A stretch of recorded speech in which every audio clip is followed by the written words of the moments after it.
Welcome to the Joy-Powered Workspace podcast, where we talk about embracing humanity in the workplace. I'm Susan White, a national HR consultant. With me is my good friend, Jody Curtis, owner of Purple Inc., an HR consulting firm, and author of Joy-Powered and the Joy-Powered Family. Our topic today is building an effective business case. The purpose of developing a business case is usually to earn approval from senior leaders, owners, or other stakeholders to take action, spend money, use company resources, or something else that you're recommending. So Jody, I'd love to hear your thoughts, maybe from a broad perspective, about developing business cases. Yeah, so my experience has been, I would say that I've developed a lot of more informal cases, as my experience has been with more small to mid-sized companies, that I haven't had to produce maybe anything real formal, but yet I have done it very frequently. But I was teaching a class this week for SHRM National, and part of the activity was asking the class to prepare a business case. So I thought, what perfect timing to go through this process. And I was really surprised that the majority of the class had not really thought about this process. We didn't even call it a business case. We called it a funding initiative. And it seemed to be a very new concept to people. So I think this topic is timely. Oh, that's great to hear. Well, I grew up in a very large corporation career-wise, and there, if you wanted to do anything, you had to have a really strong business case, and you needed to be able to defend it. And I think that's primarily because any organization only has so much money they want to invest in HR projects or technology projects or facilities projects. And if you're going to advance a cause, then you do, at least in that type of environment, need to be able to really put together a strong business rationale for doing it. I actually had lunch today with a friend of mine who's an HR manager who was talking about a training program she wanted to attend. And she said, I knew my company would never fund it. So I didn't even ask. And it made me think about this, that how many times do HR professionals or anyone in an organization have an idea, have a thought, have a project that they want to do that they maybe never even ask for because they're not sure how to approach it or what process to go through. I think that's a great challenge for all of our listeners. If there's something out there that you really believe needs to be done in your workplace, think about putting together a business case for having it done. Maybe after today's show, you'll have some new tips and ideas on how to do that. So some of the things that I was very familiar with building business cases on when I was in the large corporate environment included things like every time that I felt like we needed to add a new position to our team, we did need to really put together a thoughtful business case to show if we added this person at whatever dollars we expected to pay and whatever benefit costs that would mean and any other collateral materials we'd have to purchase or support this new hire with, we had to show where the value would be for the company that would get a greater return on that investment by hiring the person. So that was one area. Of course, funding any new initiative, if we felt like, especially in the world of HR, maybe there was some type of employee engagement technology or some other type of interesting thing that we thought would really help the level of satisfaction in our company, we needed to show why it had been proven somewhere else to be effective. Right. Other things, certainly when we needed to purchase new technology or new equipment, we need to have a written business case. And whenever we wanted to do anything for ourselves, maybe some type of self-development, maybe it was SHRM membership, maybe it was taking a class that maybe the chamber was offering on a topic that we thought would make us stronger, we would need to have a business case put together and signed off on, usually by a few levels. In your own company, Jody, do you have some type of similar, when people want to invest in themselves, a business case that you have folks put together? Yes, and even not so much, part of that is self-development, but even just development as a whole, right, for other people on the team or in the organization or a new process that we might be able to offer to our clients that we might need to invest in as well. I think it makes sense, doesn't it? And what I have found was when I asked people on my team to put together a business case about something they wanted to do, it caused them to think about things much broader and with a lot more analytical skills. I needed them to Right. really analyze the good, the bad, and the ugly Right. before we moved forward. And I Right. think they appreciated that. And thinking about that data, what impact from a dollar standpoint, from a time standpoint, what will it really cost and take or save? Yes, you're Or right. save. Absolutely. Yeah. So today, as I do consulting and I work with businesses, I'm often brought in to help that business think through the return on if they want to ramp up their staff. How do we get approval to do that? Let's really build a business case. If we want to do growth of employees, where is the return on that? I've also gotten involved in helping companies figure out if we need to reduce staff, how do we put this together? Because we're going to need to make sure that our board understands why we're doing it and what the return is for us, or our executive leadership team, depending on the organization. So those And are many times those are longer term, right? Because they're thinking we need to eliminate some positions or downsize some departments, but what can we pay out maybe in severance agreements or in training or in outsourcing initiatives that might cost us some money today, but over the course of time will save money. Yes, that's right. That's thinking broader and I think longer term, which makes good sense. So those are the type of things that I normally do, ramp ups, ramp downs, but I've also had a chance to help some businesses build business cases around some changes in maybe their HR strategies or their operations, bringing in a new piece of technology that's going to help them with their HR operations, anything like that. I think that having a good approach to building a business case can be very useful for HR people and for consultants who help them. Right. And easier said than done sometimes, right? For example, thinking about training initiatives and how that will develop your managers, develop leaders, develop any of your employees, but difficult to put a dollar sign around that in terms of what that might bring, even in terms of building the culture, building the individual, having some team bonding by people being together in groups. I mean, those are very difficult to measure, that return on investment, but yet important to the overall strength and culture of the organization. Yeah, I agree. Not every benefit is quantifiable. I truly believe that there's real qualitative ones, like you've mentioned, that need to be included in that business case and absolutely amplified. So, Jody, I know we start out, you're saying that you really, your experience has been with a lot of informal business cases. How formal or do you think a business case needs to be in order to be effective? Yeah.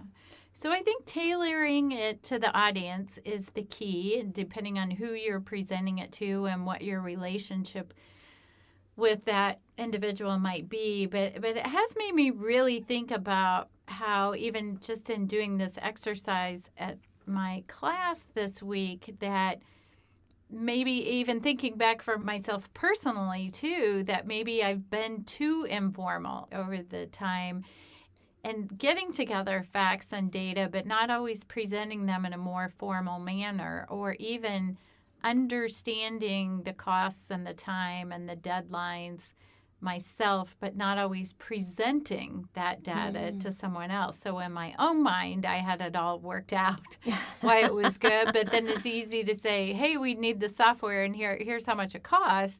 How much more successful would we be not only in getting the funding, but in really thinking through how will this change what we're doing? What will these costs be? What will the impact on the team, the leaders, the clients, whatever be? So I'm encouraging myself even to be more formal in the process, I think, of not formal that it has to be on a PowerPoint, but it has to be written, I think, and maybe that's on a PowerPoint if that's the best way to visualize it, if you can bring in some pictures or some videos or some samples or data surrounding it, that might be easier also for them to have a takeaway for it.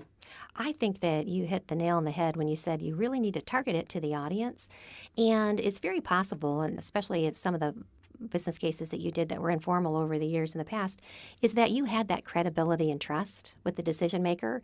And if you came to them because of that relationship you had and said, I'm going to need $7,000 to purchase a XYZ piece of hardware or software, they might have said, Jody, if you've looked at it and you feel comfortable with it, go ahead and do it. And you had that kind of relationship. Right. But I would think that most people, especially either new in their careers or new in their relationship, or if you're in an environment like I was where you needed to have a very formal business case for any funds, for any type of initiative, I think it is helpful to do just as you said and really think about how am I going to convey all of the information that I put together in order to convince myself that this is something the company needed. How do I get that across to the audience?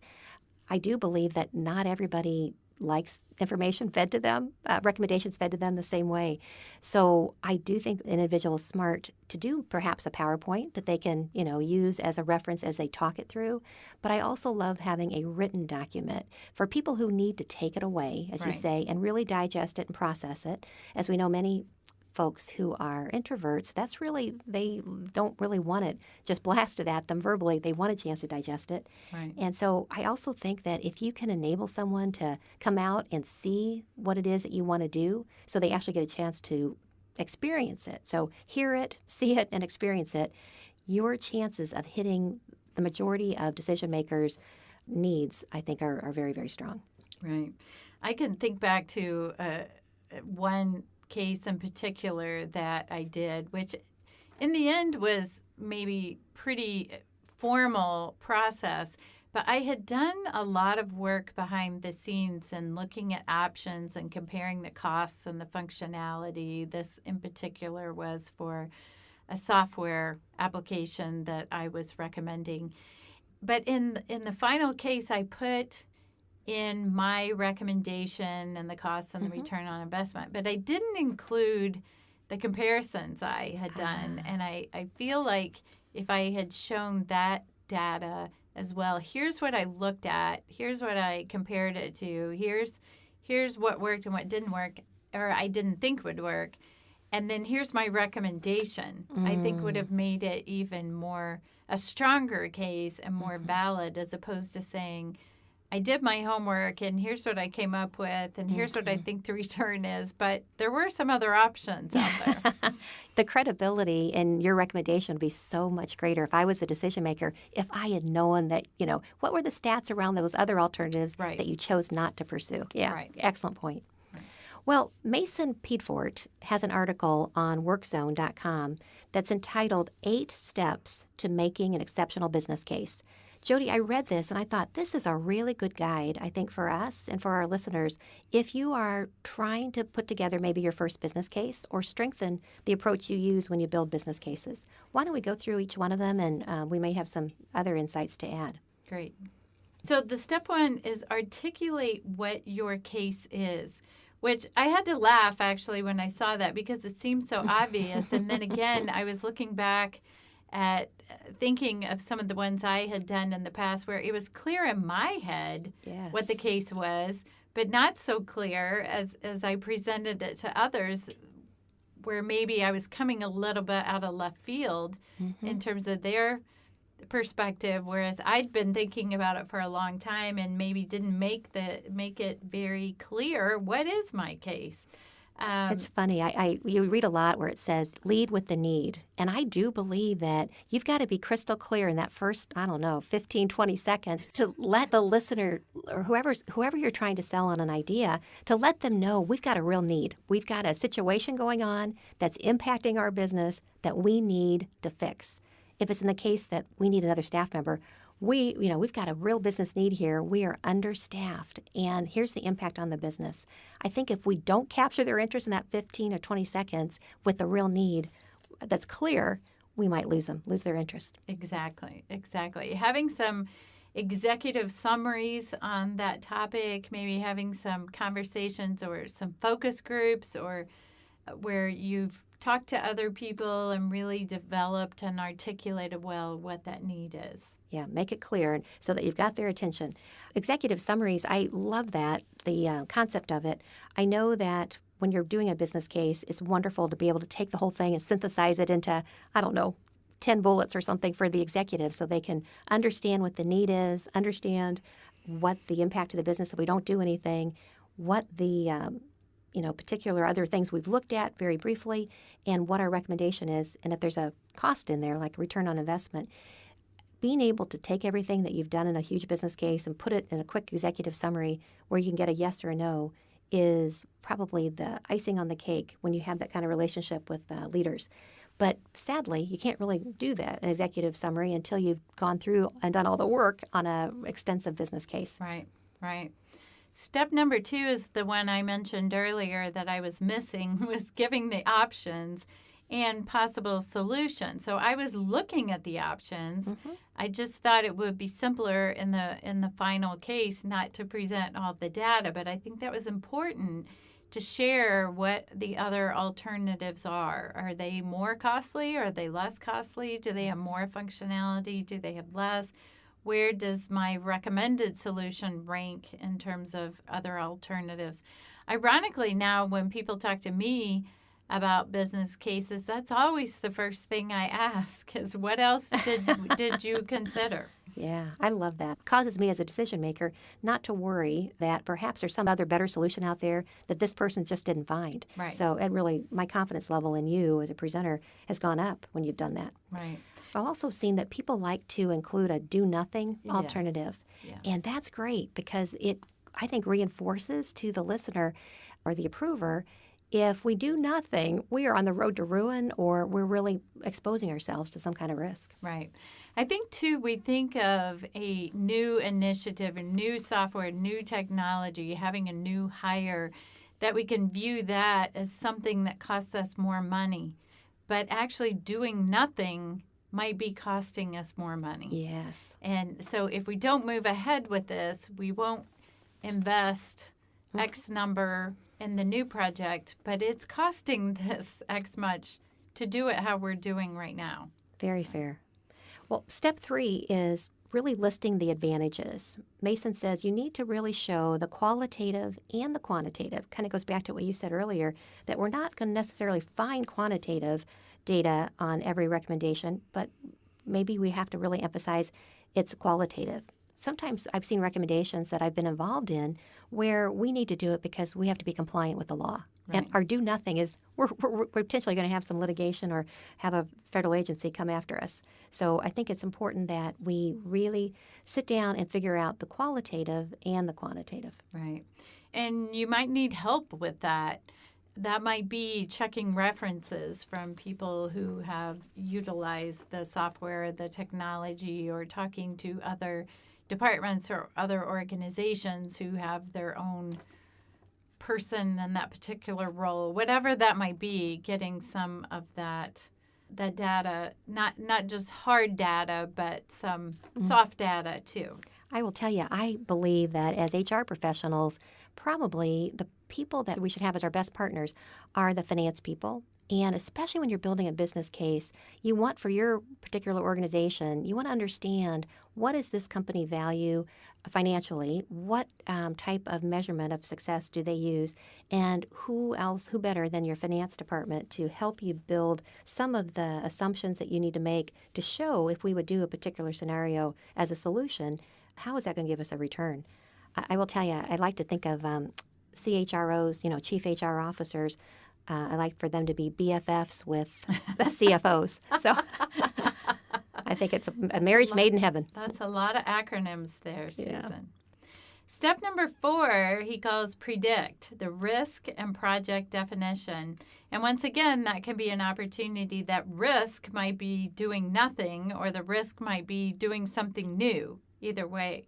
But he encourages you to hammer out what the main goal of the proposed project is. How long will it take? What actions are needed? And identifying those risks, both the obvious risk and the hidden risk, and why you think it's worth it to do it or not to do it. Fair enough. Step 5 is budget, to be really clear and transparent on estimating and finding funds. And this is where I've seen people who really wanted something to be approved, and they really underestimated the amount of people time it was going to take, or the technology hours, or whatever. And that the real shame in that is if you get something approved and you've got a business case that doesn't have a realistic project plan, or need for resources, that it's going to fail. And that's going to hurt your ability really and credibility for future initiatives and ideas that you want to recommend. So I think step 5, incredibly important. And just like we talked earlier about pulling in subject matter experts from other places in your organization, this is a great time to do it, to make sure that you talk to the IT area and figure out how many technology hours will it take. When can you fit us in the schedule? Because that's going to really affect the implementation of whatever recommendation you have. And certainly from a funding standpoint, understanding when you're going to need cash infusions perhaps, and when you're going to need to pull people, maybe some subject matter experts into your project and might take away from some of their normal duties. So in the budgeting phase, I think it's really important to be as clear and work extremely hard on not underestimating, and certainly, no need to overestimate. You're looking for an approval. And there likely could be data out there on some of those things, too, that you might not be thinking about. I know I just saw this week a data point from SHRM that said it costs $4,100 is the average dollar amount it costs to hire a new person. Not their salary, not their benefits, but just the process of hiring someone, from the ads you post, the social media, the recruiter, the interview time, the manager interview time, all that kind of stuff. Or there's statistics out there on how many HR people do you need to service X number of employees. That sounds like a joke. How many HR people do you need to change a light bulb? What percentage of your budget might technology costs be, right? Or, I mean, all kinds of different data points that you might be able to find out there. From an HR perspective, SHRM.org, of course, it's has a wonderful lot resource. Of that. Yeah, absolutely. Yeah. Well, good. Then step 6 is the outline. And it's really in your business case, you want to show the project plan. And I think it's smart to attach a timeline to that. So in my recommendation, here are the people who I believe need to be involved in this. Here's who's going to be in charge of the implementation of the project team. Here's what everybody's roles are going to be and responsibilities. And then as a team, here's what they need to achieve. Here's the action steps that we're going to take. And all along the way, we're not going to wait till the end to tell you if it worked or if it didn't work, but we're going to have periodic check-ins so that the decision makers who have given the approval will know, especially on long-term projects, that we're making progress and where we're doing course corrections. I think even in thinking about the timeline for the whole year, like why might it be important for us to do this project in May, June, and July versus December, January, February, or here's what our team is working on throughout the year, and this particular time of year makes the most sense for us, or here's why our goal is to spread this out, or why our goal is to get this done in a very short time frame. Very smart. Yeah.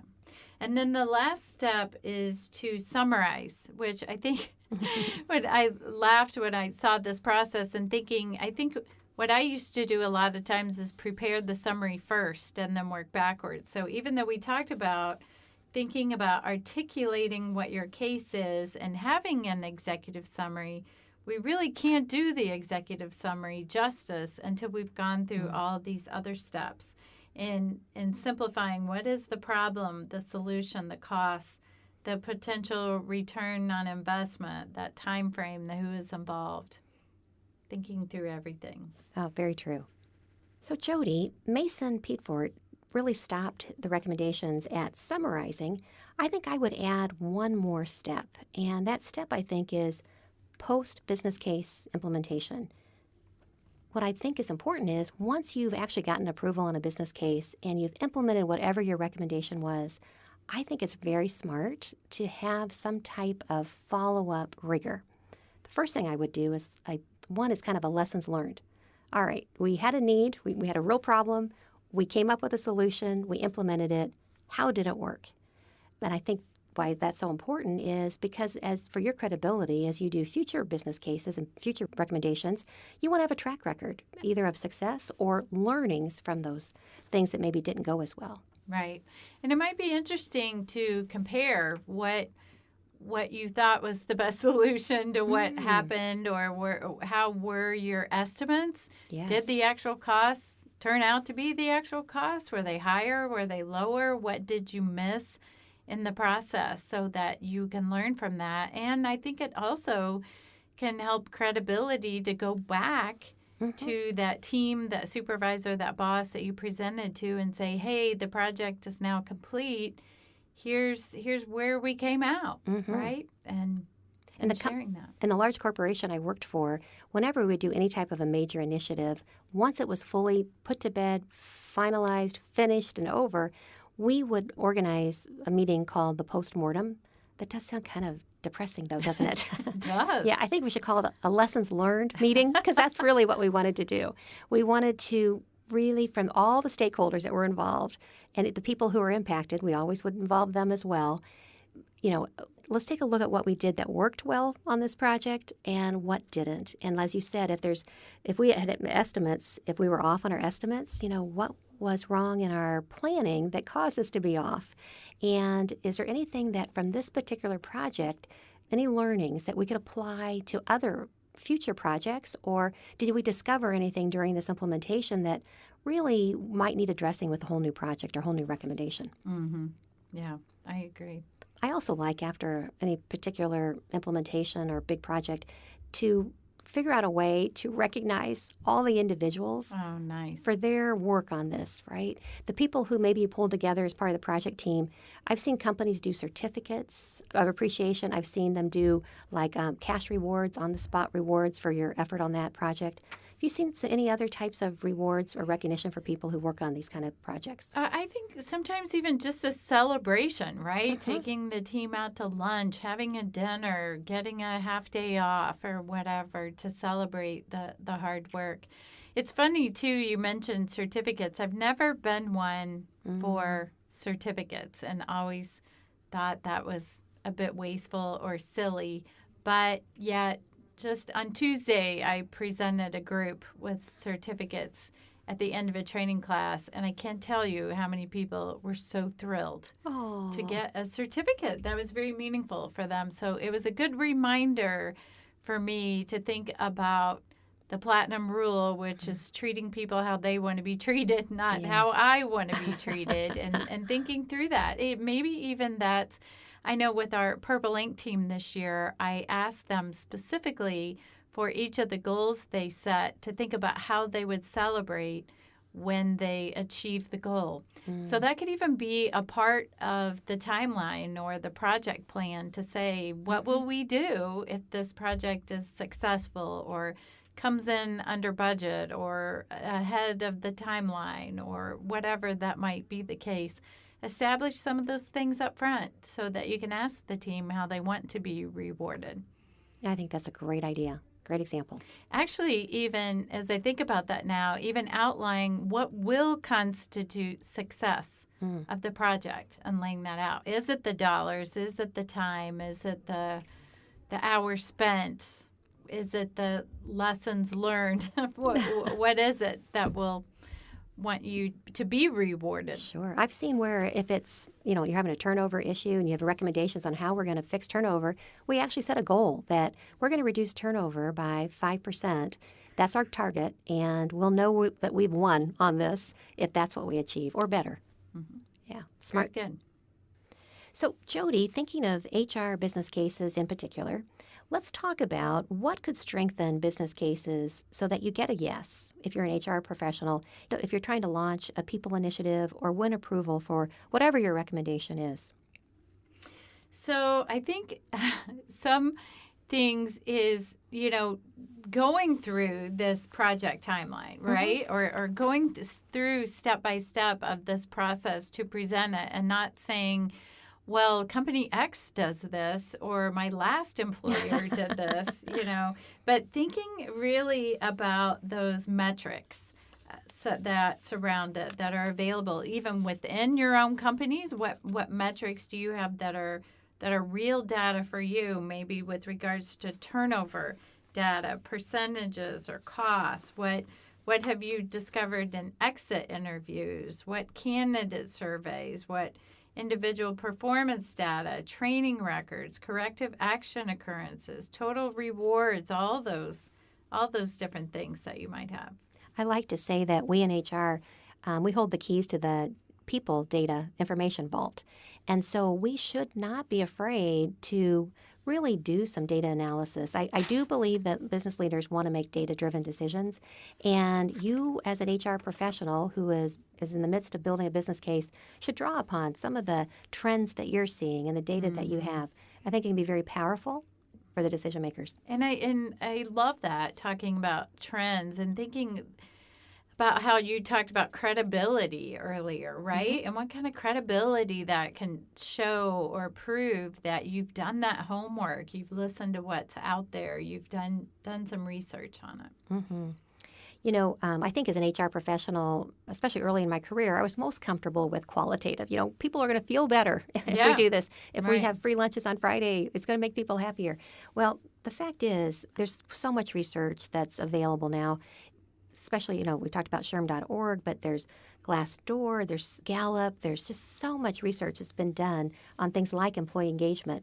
I saw recently that Glassdoor says that over 80% of workers say that they are motivated to work harder when they receive appreciation. So there's so much out there that I think is helpful to your business leaders who aren't spending a lot of time thinking about how employees are feeling about things. I think you can bring in some real-world relevant data to help build your cases. Right. Kim Blanchard Companies has proven case studies that investing in leadership development programs improves manager skills, which results in better employee performance and increased customer satisfaction. They say for every 1.3% change in customer satisfaction, there is a corresponding 0.5% change in revenue growth. So those sound like small numbers, but yet could be very powerful for your whole organization to implement those. 0.5% seems small, but if you're talking about $1 billion, it's a lot, right? Right. It's huge. Yeah. Well, finally, you know, what I'd like to do on business cases is we've talked about how to build one and maybe some resources that you can employ both inside your company and outside your company and other people across the company who you want to pull in as you build these cases. But let's talk about when you're actually presenting it. You're in the meeting with the management team or maybe you're in the meeting with the owner. Let's talk about maybe ways that you can sell it when you know you've got a good case written. Yeah, one of the first ones is pre-selling influencers. I used to work for a guy who was the master at that. No matter what the situation was, when we would have a meeting, he would come to the meeting already having spoken to several key people, gotten their input on it, even gotten some contradictory input on it. You know, like here's the case for this side and here's the other case and this is what I recommend. So doing some of that homework or thinking about involving those people in the process. I totally agree. I was part of a leadership team where we had a CFO who was wonderfully brilliant. I'm going to start there. Wonderfully brilliant. But he really, when anybody brought up an idea or suggestion, he wanted to know what was it going to be the impact on this month's P&L? What does that mean for the quarter? What are we going to be able to, what's the return on equity implication here? And I mean, he would grill the individual. I learned that I needed to have at least one meeting with him first, make sure he understood completely what I was trying to do, that I had worked with somebody on his finance team to pull the data together, and it needed to be somebody on his team he really respected, because if I could get into a meeting where I was making a recommendation that was going to involve some funding, if I had pre-sold him, I'm going to tell you it was a walk in the park. and every once in a while, he'd even speak up and say, yeah, I've looked at the numbers, Susan, it makes sense. Oh, my gosh, nirvana. Nice. Yes. And, you know, that's a good reminder to think, too, about some of the people, if it's one person you're presenting to or a team of people, that there will be some people who will be very focused on the numbers. There will be some people who might be very focused on the time. There might be some people who are very focused on the impact of the people, right, or the perception of the process or the dollars spent or whatever. I worked with a sales manager that it didn't really matter what the topic was that somebody was trying to bring up. All he really cared about what is this going to mean for my sales force? Are we going to be able to make more money at the end of the day? Will I have happier salespeople? Will they be more productive? Yeah. Right. Well, and of course, I came from the world of public accounting where the billable hour was king. So that was time was very important in an organization that just sold time. Yeah. Oh, makes sense. Yeah. So I think another thing that you can do to really ensure that your business case is going to go over the finish line would be to make sure as you pulled people in to work on this project with you, and we've talked about finance a lot, but sometimes it's going to be IT, sometimes it's marketing, who knows.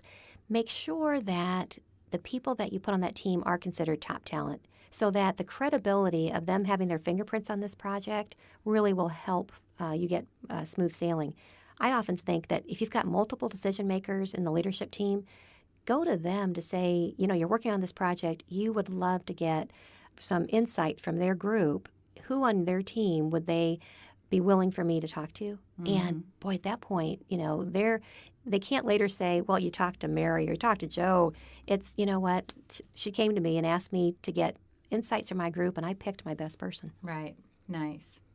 You can also learn from prior business cases, maybe ones that you've presented yourself, what worked well, or ones that maybe other people in the organization presented, and what did they do that seemed to be successful.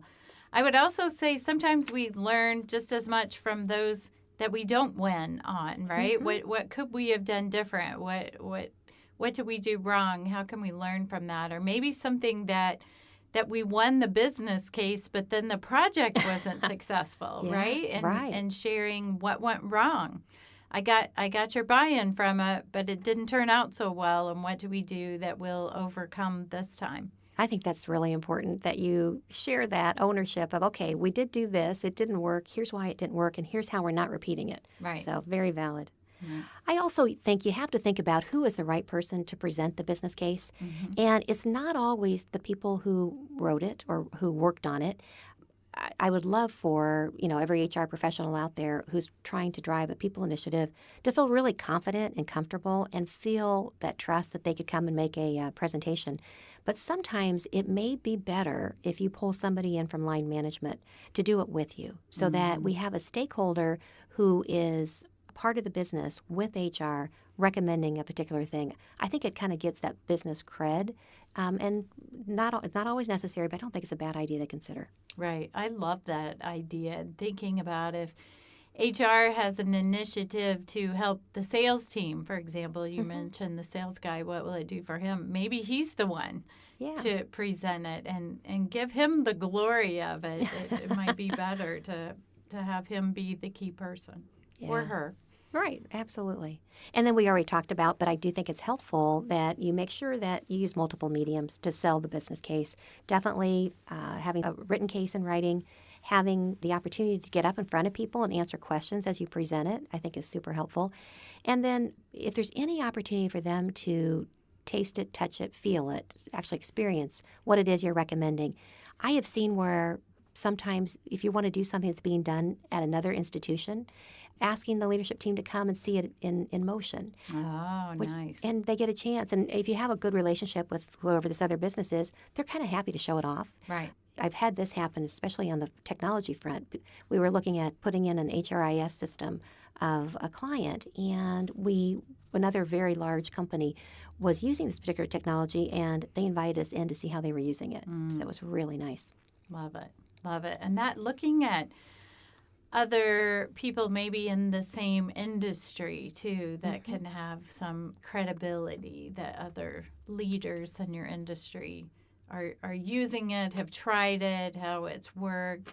So many, even from a software or technology aspect, too, so many of those vendors have videos about their product, too. That could be another alternative to show how it works on a video. Well, that's great. The Joy Powered Workspace podcast is sponsored by the InkPad. Looking for a unique and memorable space to host your next offsite meeting, training, or event?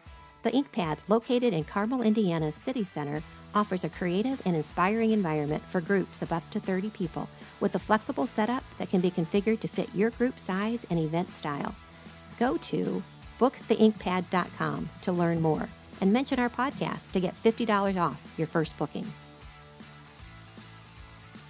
Well, anything else we want to mention before we close out our discussion of business cases? I think we covered a lot. Yeah, good. Well, I'm hopeful. We would love to hear your successes as you build your business cases.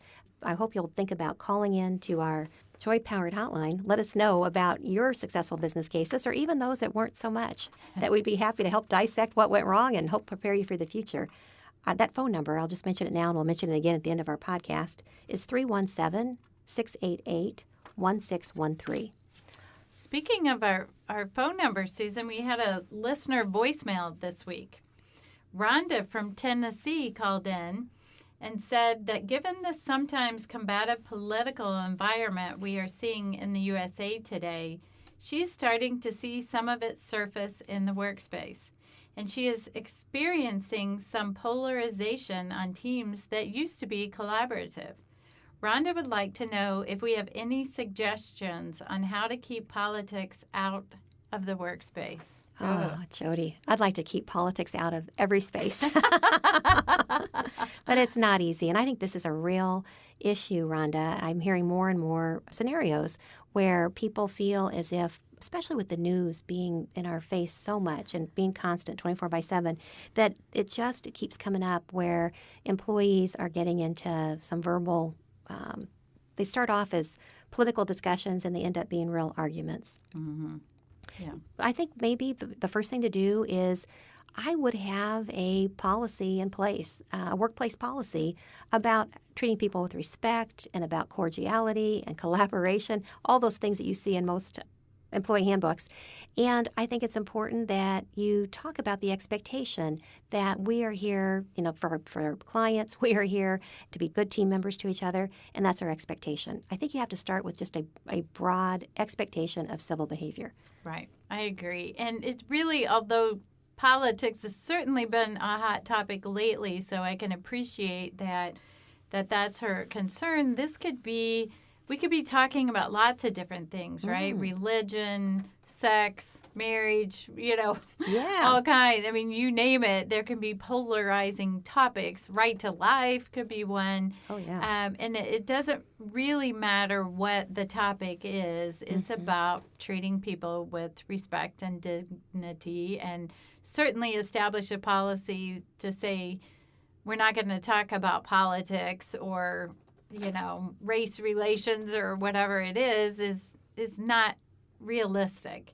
But just to be treating people with respect is the ultimate answer. I think you're right. Now, I will tell you, when people are on breaks, you really don't have any control over what they discuss unless it becomes, obviously something physical or something like that.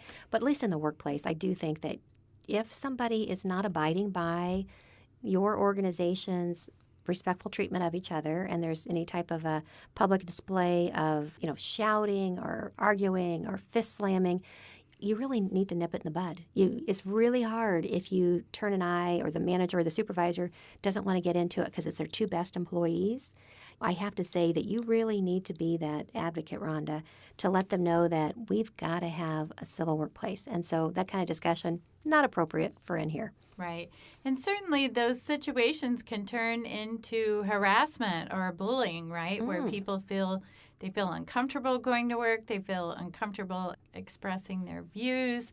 Maybe if and that can be peer-to-peer as well, but certainly if it's a manager or supervisor versus an employee, they might feel even more awkward. They could feel threatened by it, yeah. Right. Really great training topic, especially for your managers and supervisors. First of all, they have to lead by example. And then secondly, they need to make sure that work climate is one that's positive and focused on work. Right. Right. Well, hey, I think we're ready for In the News, and the topic is text interviewing. Text interviewing may be the next big thing in recruiting. Jody, before I share with you some of the news that we're hearing, I know that your firm does quite a bit of recruiting. Are you doing any of your pre-screening or any of your other interviews via text? Not really. We're texting occasionally to get updates or additional information really quickly, but I know there are some softwares or processes out there that specifically include texting that you'll talk about. and we're not using those yet. Okay. Well, it's amazing in my lifetime when I was about, I think it was 2005 or 2006, I was on assignment over in Europe, and everyone over there was texting me messages. I kept seeing these messages on my phone, and I could not figure out how to respond. I did not know how to text. I'd have to figure out how to do international dialing to say, Oh, I keep no. getting messages. I came back to the U.S. First thing I did was teach myself how to text. Dr. John Sullivan in 2016 said, people love texting. In fact, texting is the most widely used app on a smartphone, with 97% of Americans using it at least once a day. Wow, I have to say I use mine a lot during the day, but I'm still surprised it's that high. Yeah. Among the age group that recruiters often target, 18 to 29, so we're talking about, early Gen Zers and late millennials, 100% of those surveyed said they use texting. That does not surprise me. Right. In addition, the odds of tech-savvy or innovator recruiting prospect or candidate not being a frequent user of texting is really near zero. Obviously, most recruiters already use texting to communicate with candidates. I was in a workshop, I think it was a SHRM workshop a couple of years ago, where the presenter was saying that it used to be that you could call someone and leave a message, and they would get back to you if you were a recruiter. Now, the odds of that actually happening is very low because so many people don't even listen to their voicemails if they have their voicemails set up. Right. Do your kids all have their voicemails set up on their phones? I don't know. I just text them. I'm going to tell you, my son does not have it set up. I'm like, you've had this phone for 10 years. He says, I'm never setting up my voicemail, Mom. If I call my kids and leave them a voicemail, they either call me back or they text me without ever listening to the voicemail. There you I go. know that for So you sure. wasted your breath, right? Right. So the same presenter at the conference said that recruiters learned to email people because they would get back to it. They say now the average is like 2 to 3 days before someone necessarily checks their email and gets back to you. So that is why recruiters have been driven to, when they want to reach candidates, to using texting. Most recruiters already use texting to communicate, but for some reason, few are aware of, and only a percentage of recruiters are really using it as an interviewing tool. They might use texting to get a hold of the candidate and arrange for them to do a phone pre-screen or a other type of pre-assessment, but they're not actually using it to pre-screen. But I think that is absolutely changing based on some of the technology that we're seeing. Mm-hmm. I would suggest, too, I don't know, Susan, maybe you disagree, but if I were a candidate, I would not text a recruiter unless they had texted me first. And maybe I'm old school on that, but I still think of my text as a little bit more personal. Or if I think, too, I'm suspecting that one of the reasons why a lot of recruiters aren't using texting as a whole process yet are because their software systems are set up to capture email conversations. I know what the software that we utilize is set up to capture conversations in email and not text. So if they don't have an applicant tracking system that records that, I hear you. besides just to schedule the interview or to do a quick follow-up. Well, I have to say, Jody, you're going to have to let that go about texting being personal, because I think it's rapidly changing. But I do respect your feeling on that. The first time people texted me, it's like, oh my gosh, they want me to respond right now. I'm not quick enough. But I don't think that's it. I think that it's evolving, so people see texting as just the easiest form of communication. Right. There is a company out there that I've been reading a lot about called Canvas, and they specialize in helping companies with their text-based interviewing. Now, I've never worked with them, but I would be interested if any of our listeners have used Canvas and there are any other competitors of Canvas in their space. We'd love to hear from you. Mm-hmm. I do know a company in central Indiana, the North American headquarters of Roche Diagnostics, that they are actively texting their pre-screening process. I've had 2 of my career coaching clients say to me, the first time they got texted, one of them called and said, do you think this is a scam? This person says they're a recruiter at Roche, and they wanted to pre-screen me with a series of questions they're going to be asking me, and they explain that I will respond to a question, and then they'll get back to me with the next question. And anyway, this went on for about a day and a half, and we both got convinced this was real. Sure enough, she passed the pre-screen, was invited in, and got a chance to actually interview with hiring managers. Nice. Yeah. So I think it's a coming. Yeah. I didn't look up the statistic beforehand, Susan, and I don't like to share data that is not really researched, but I think it's something close to 75% of all online applications now are filled out by candidates who are using their phone and not a computer. So, and I think a lot of candidates out there, especially in the unskilled labor force, might not even have a computer, but they do have a phone. And so we've definitely seen that go. I personally, again, I'll say, I try to think I'm up on technology, but maybe I'm a little old school that I can't imagine applying for a position on my phone. Yeah. But applicant tracking systems have been designed or need to be designed for people to do that quickly and simply, because so many are doing it on their actual phones. I think that is so true. And I've also feel like with the career coaching clients I have, fewer and fewer of them are investing in desktops, into computers. They are using their phone. And every once in a while, they'll have iPads that they're trying to use. Right. But not everybody has a laptop or a desktop. So I do think employers need to be responding to the changing times. Right. Right. Well, please tune in next time. Thank you for listening today. If you have missed any of our podcasts, you can catch all episodes for free at iTunes, Google Play, or Podbean by searching on the word Joy Powered. If you have questions on any HR topic, you can call us at 317-688-1613 or give feedback on our podcast via our Joy Powered Facebook account or on Twitter at Joy Powered. We welcome listener questions and comments. If you would like SHRM recertification credit for listening to this podcast, please visit getjoypowered.com/SHRM. You'll find an evaluation of the podcast, and once you complete the evaluation, you will see the SHRM recertification credit code and a link to a proof of participation certificate. Again, that's getjoypowered.com/SHRM. Thank you for listening, and thanks for your dedication to the HR profession.